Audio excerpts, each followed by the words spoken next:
Hello students, आज हम class 12 के अंदर ले रहे हैं फिनॉल और ईथर। इन दोनों का नामकरण किस प्रकार से किया जाता है। लास्ट वीडियो के अंदर अपन ने अल्कोहल का नामकरण पढ़ा था, सामान्य पद्धति और आईयूपीएसी पद्धति के अंदर। देखो, ये जो यौगिक है फिनॉल, फिनॉल का अगर अपन नाम देखते हैं तो फिनॉल को फिनॉल के नाम से ही जाना जाएगा, चाहे वो आईयूपीएसी पद्धति हो चाहे वो सामान्य पद्धति हो, इसका नाम एक ही रहता है। तो आप इसमें ये चीज ध्यान रखिएगा कि सामान्य और आईयूपीएसी पद्धति में दोनों के अंदर इसको क्या नाम देते हैं अपन? फिनॉल ही देंगे। क्या नाम देंगे? फिनॉल के रूप में ही दर्शाया जाएगा। ठीक है, अब आप इसका सूत्र जानते हो क्योंकि इसी के सूत्र से आगे इसके एग्जाम्पल दिए गए।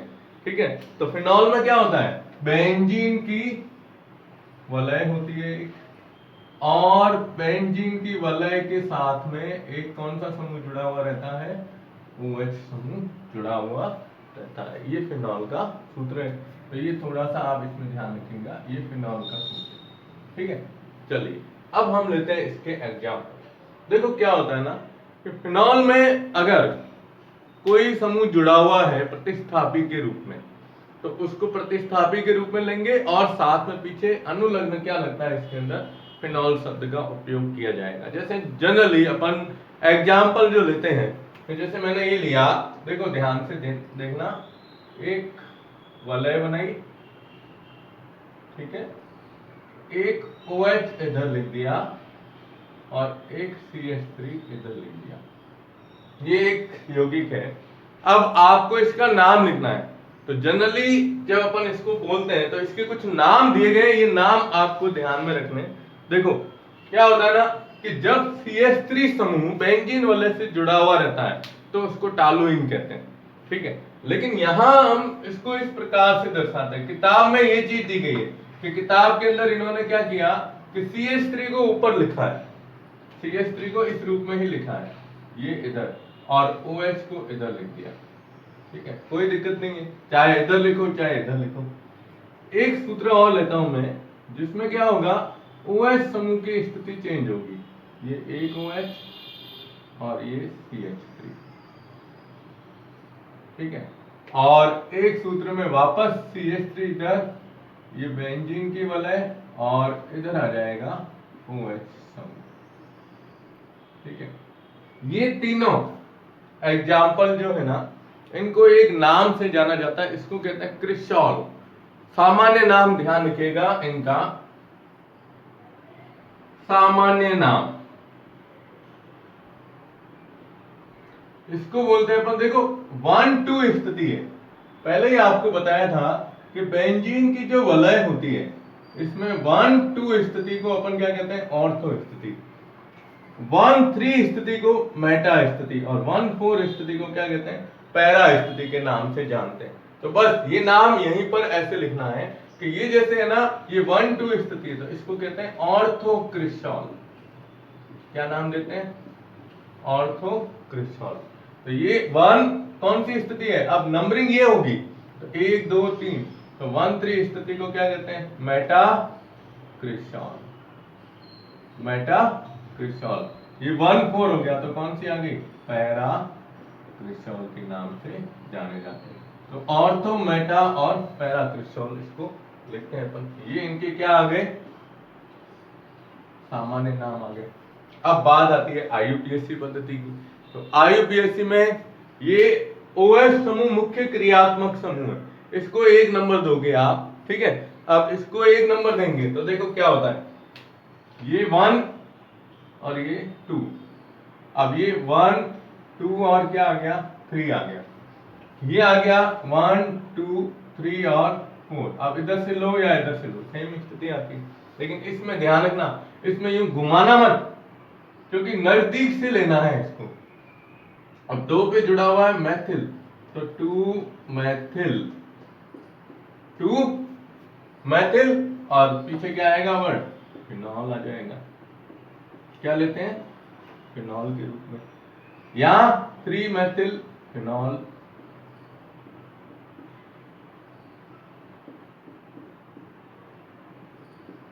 ठीक है, और इधर हो जाएगा 4 मेथिल फिनॉल। ठीक है, ये इस तरीके से इसको लिखा जाता है। ये क्या है, ब्लू कलर से लिखा है अपन ने, ये है इनके IUPAC पद्धति के अंदर नाम, 2 मेथिल, 3 मेथिल और 4 मेथिल फिनॉल। लेकिन अगर वलय में OH समूह की संख्या ज्यादा होती है, तो जैसे अपन बोलते हैं ना, ज्यादा है मतलब डाई, ट्राई और टेट्रा इस शब्द से यूज लेते हैं, तो यहाँ पर हम OH जो ले रहे हैं ना, वो यहाँ लेंगे किसके रूप में, अभी डाई के रूप में लेते हैं। और ये एग्जाम्पल सारे आपको याद रखने हैं। देखो ये सब अपन क्या ले रहे हैं, इसके एग्जाम्पल के अंदर आते हैं। अब ये एग्जाम्पल एक हो गया, अब एक एग्जाम्पल देखो आप, इसमें अपन 2 OH समूह ले रहे हैं, 1 2, एक ये, फिर हमने लिया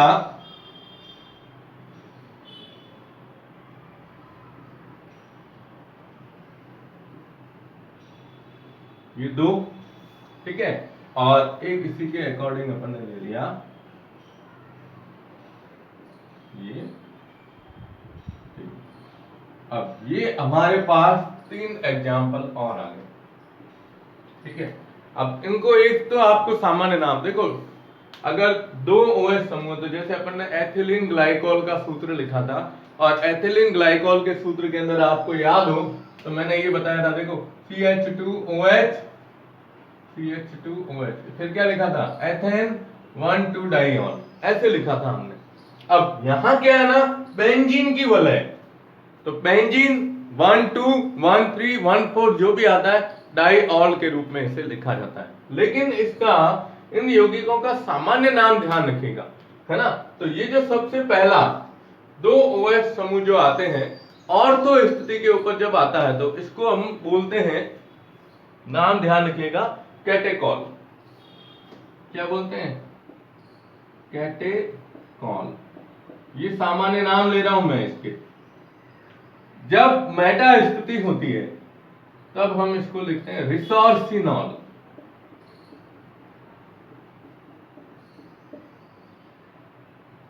रिसोर्सिनॉल,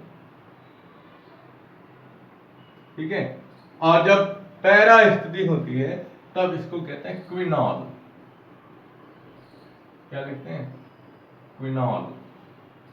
क्विनॉल, या तो इसको क्विनॉल लिखोगे या इसको कहते हैं हाइड्रोक्विनॉल, एक ही नाम ध्यान रखो इसका, ये रहेगा। ये सारे क्या है, सामान्य नाम।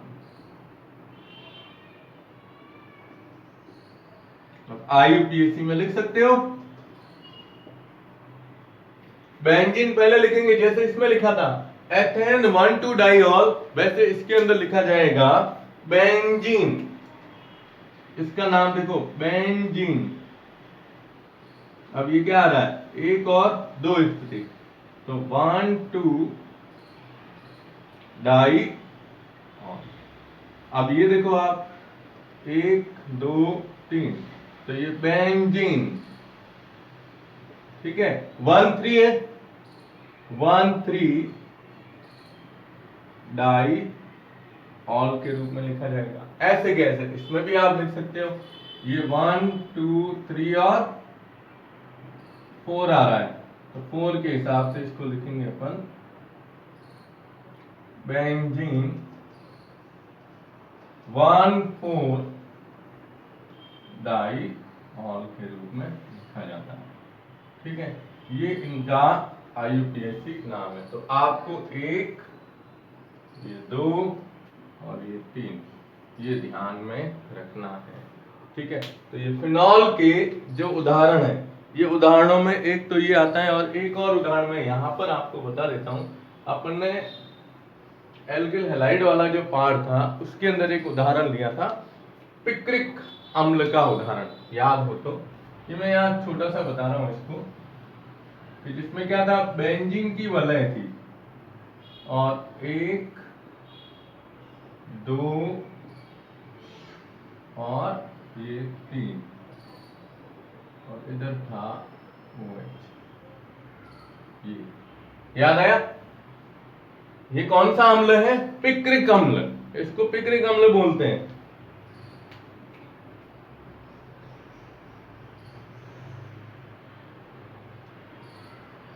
सामान्य नाम है। IUPAC में क्या लिखोगे, देखो OH मुख्य क्रियात्मक समूह है, NO2 कितने हैं, 3, तो ये 1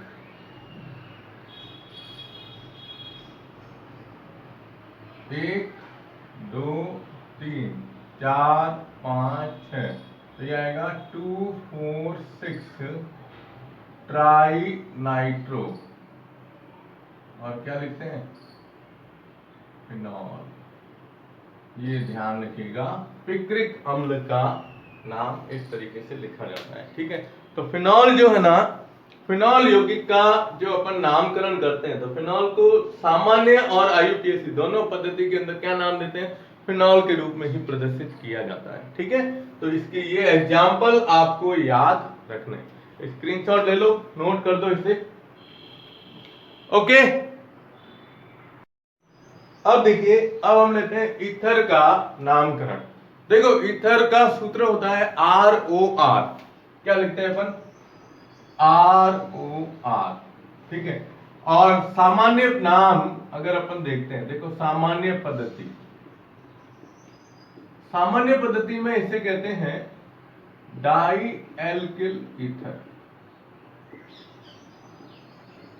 डाई एल्किल ईथर के नाम से जाना जाता है, ठीक है। अब ये डाई क्यों आया, क्योंकि ऑक्सीजन के दोनों तरफ दो एल्किल समूह है।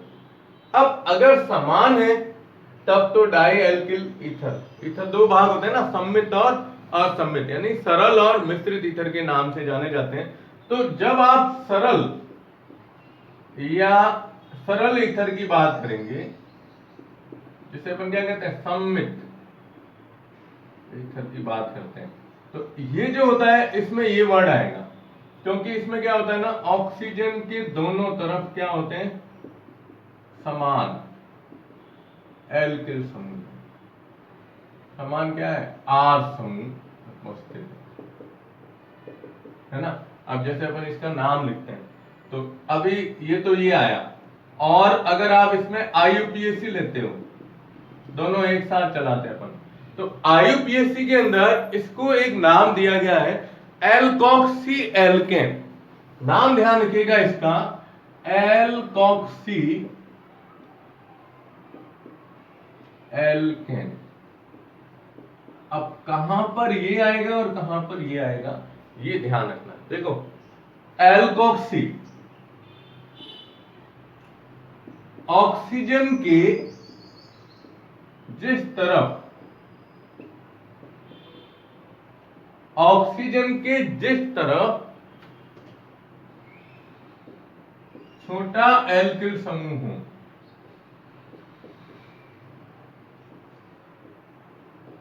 उसे तो हम किसके रूप में लिखेंगे, एल्कोक्सी के रूप में। और एल्केन जो होगा, एल्केन इसके अंदर आएगा ऑक्सीजन के जिस तरफ मुख्य या बड़ी कार्बन श्रृंखला, ऑक्सीजन की जिस तरफ क्या हो, मुख्य या बड़ी कार्बन श्रृंखला होती है, तो उसे हम इस एल्केन के रूप में दर्शाते हैं। अब कैसे होता है, देखो यहां तो हम क्या ले रहे हैं, समान समूह ले रहे हैं, तो उसके हिसाब से तो आप ये जनरली नाम लिख सकते हो एल्कोक्सी एल्केन। जैसे उदाहरण लिया, ध्यान दीजिएगा, CH3O CH3 एक, C2H5O C2H5। अभी हम ये सरल ले रहे हैं, ध्यान देना, मैं अलग वाला नहीं ले रहा हूं, अभी सरल या सम्मित ईथर की बात कर रहे हैं, ठीक है। और जैसे ये वलय, या इसको छोड़ा, वलय का तो नहीं आएगा, ये दो आ गए, फिर CH3 CH2 CH2 O CH2 CH2 CH3, अब एक ये आ गया, ठीक है, ये ले लो आप, इसको भी ले सकते हैं। अब इनके क्या लेना है, पहले तो सामान्य नाम लिखो आप, सामान्य नाम देखो, ऑक्सीजन के दोनों तरफ समान समूह, यहां लिखा है मैंने, दोनों तरफ क्या आते हैं, समान, तब तो हम इसको क्या लिखते हैं, डाई एल्किल ईथर। ये किसका है, सरल ईथर का नाम है, डाई एल्किल।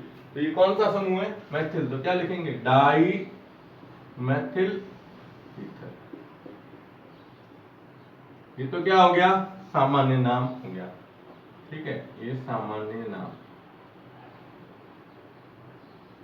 ओके, अब एक ये लिखा था C2H5O, अब इसका सामान्य नाम लिखना है, तो ये क्या है, डाई एथिल ईथर, एथिल समूह है ना, इसलिए एथिल ईथर आ गया। और ये ले रहे हो आप तो दोनों तरफ 3-3 कार्बन है, तो दोनों तरफ 3-3 कार्बन का मतलब डाई क्या आ जाएगा, प्रोपिल ईथर। ये सभी मैंने क्या लिखे, इनके सामान्य नाम लिखे, ठीक है। अब हम इसके आईयूपीएसी लेते हैं, तो जब आप इसके आईयूपीएसी नाम लोगे तो आईयूपीएसी के अंदर देखो आप, ये कह रहा है एल्कोक्सी एल्केन, ध्यान दीजिएगा, ऑक्सीजन के दोनों तरफ समान समूह है, तो एक को आप एल्कोक्सी के रूप में लिख दो और एक को एल्केन के रूप में लिख दो। अब एल्कोक्सी कैसे होता है, जैसे ये आपने ले लिया, इसको मार्क कर दो, तो एक कार्बन है, एक कार्बन से क्या होता है, मैथेन, मैथेन से बनेगा मैथोक्सी, तो इसको क्या लिखोगे आप, मैथोक्सी, ठीक है। अब इधर श्रृंखला कितने कार्बन की है, एक, तो उसको किसके रूप में लिखेंगे, एल्केन के रूप में, तो मैथोक्सी, एक ही कार्बन है ना, इसलिए क्या आ जाएगा, मैथेन, ये इसका आईयूपीएसी में नाम हो गया। अब इसका नाम लिखना है, तो देखो दोनों तरफ 2-2 कार्बन है, तो एक तो इधर आ जाएगा यूं, एथॉक्सी, ये एथॉक्सी, और इधर 2 कार्बन है, तो 2 कार्बन का एल्केन क्या बनता है, एथेन, एथॉक्सी एथेन के रूप में लिखा जाएगा। इसका नाम आप लिख सकते हो। अब ये प्रोप शब्द आ रहा है, तो इसको लिखेंगे प्रोपॉक्सी,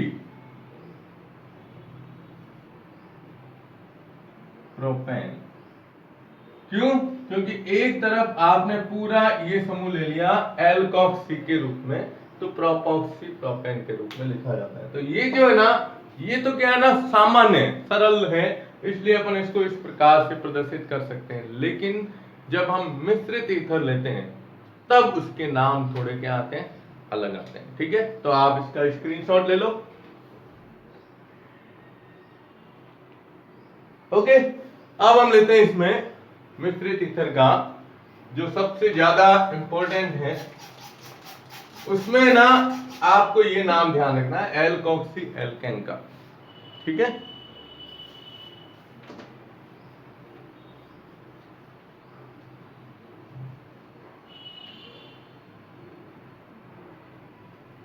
मिश्रित ईथर,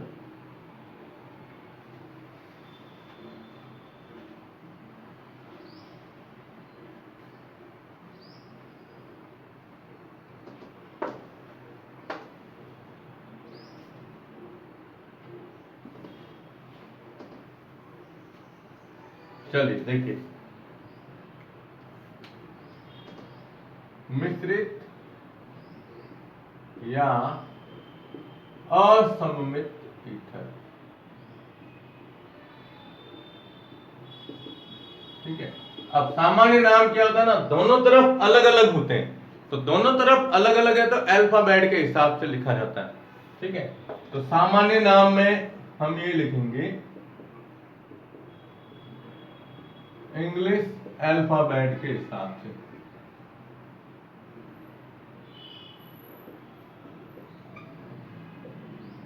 देखिए अब मैं जैसे इसके एग्जांपल लेते हैं, CH3O, C2H5, CH3, CH2O, CH2, CH2, CH3, फिर एक ले लिया CH3O, CH, CH3, CH3, ये सबसे ज्यादा परीक्षा में पूछा जाने वाला है।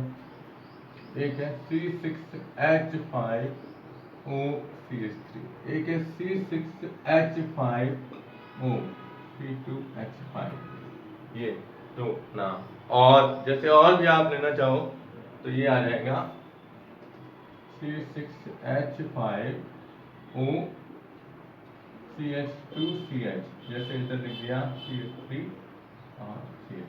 अब आपको इन सब यौगिकों के सामान्य और आईयूपीएसी तो मैंने आपको बता दिया, जो छोटा समूह है उसको पहले लिखेंगे। अब आईयूपीएसी में क्या लिखते हैं इसको, एल्कोक्सी एल्केन, एल्कोक्सी एल्केन, जो अभी अपन ने लिए थे उसके हिसाब से। तो पहले देखो आप, यहां CH3 है और यहां C2H5, तो एक है एथिल समूह, एक है मेथिल समूह। पहले क्या आएगा, पहले एथिल, क्योंकि ई से शुरू होता है, तो ये लिखेंगे एथिल मेथिल और ईथर। ये इसका क्या आ गया, सामान्य नाम आ गया। अब आपको इसका आईयूपीएसी में लिखना है। तो आईयूपीएसी में देखो, जहां छोटा समूह होगा उस समूह को हम एल्कोक्सी के रूप में लिखते हैं। कैसे है, ध्यान दीजिएगा, ऑक्सीजन के एक तरफ एक कार्बन की श्रृंखला का CH3 है, ऑक्सीजन के दूसरी तरफ दो कार्बन का है। तो जो छोटा है या कम कार्बन वाला है उसको तो अपन क्या लिखते हैं, एल्कोक्सी के रूप में लिखते हैं। तो इसको जब आप लिखोगे तो इसका आईयूपीएसी, ये ब्लू पेन से लिख रहा हूं मैं मार्कर से, इसको लिखेंगे मेथॉक्सी, मेथॉक्सी और एल्केन, एल्केन क्या आ जाएगा, एथेन के रूप में। ये इसका आईयूपीएसी नाम है, ये आईयूपीएसी, ठीक है। अब इसमें लिखना है, देखो दो कार्बन है, इधर कितने हैं, 3 है। अब यहाँ अल्फाबेट नहीं है, पहले तो चलो आप अल्फाबेट कौन सा सामान्य नाम लेते हो, तो सामान्य नाम में तो पहले क्या आएगा, एथिल आएगा या प्रोपिल आएगा, एथिल आएगा। तो ये एथिल, फिर प्रोपिल, ईथर, ये इसका सामान्य नाम आ गया। अब आईयूपीएसी में कौन आएगा, देखो आप, आईयूपीएसी में इधर 2 कार्बन है, इधर कितने हैं, 3, तो मुख्य श्रृंखला 3 की होगी, तो इसका तो बन जाएगा एल्केन, और इधर वाले का क्या बनेगा, एल्कोक्सी। तो जब आप इसको लिखोगे तो ये आएगा एथॉक्सी, एथॉक्सी, और क्या आएगा, प्रोपेन। ये भी अपन किस में लिखते हैं, आईयूपीएसी के अंदर लिखते हैं, ठीक है। अब इसका नाम लिखना है सामान्य। तो देखो इसको थोड़ा गौर से देखिएगा, ये एक है मेथिल समूह और ये 3 कार्बन है, लेकिन बीच वाले कार्बन से, यानी श्रृंखला के सेकंड लास्ट कार्बन से ये समूह जुड़ा हुआ है ऑक्सीजन। तो ये अपना जो ग्रुप है ना, इसको आइसोप्रोपेन कहते हैं, और ये मेथिल है, मेथिल शुरू होता है M से और आइसो किससे शुरू होता है, I से। तो जब आप इसका सामान्य नाम लिखोगे तो सामान्य नाम इसका क्या लिखा जाएगा, आइसोप्रोपिल, पहले आएगा, फिर मेथिल, और फिर क्या लिखते हैं, ईथर लिखते हैं, आइसोप्रोपिल मेथिल ईथर के नाम से जाना जाएगा, ठीक है। और जब आप इसका आईयूपीएसी में नाम लिखोगे तो आईयूपीएसी के अंदर आपको मुख्य ये लेनी है, कितने की श्रृंखला बन रही है, देखो 3 कार्बन की। ये कितने नंबर पे आ रहा है, 1 2 3, 2 पे आ रहा है, तो 2 मेथॉक्सी और प्रोपेन, तो इसका नाम आएगा 2 मेथॉक्सी, क्या लिखते हैं, प्रोपेन के रूप में लिखा गया।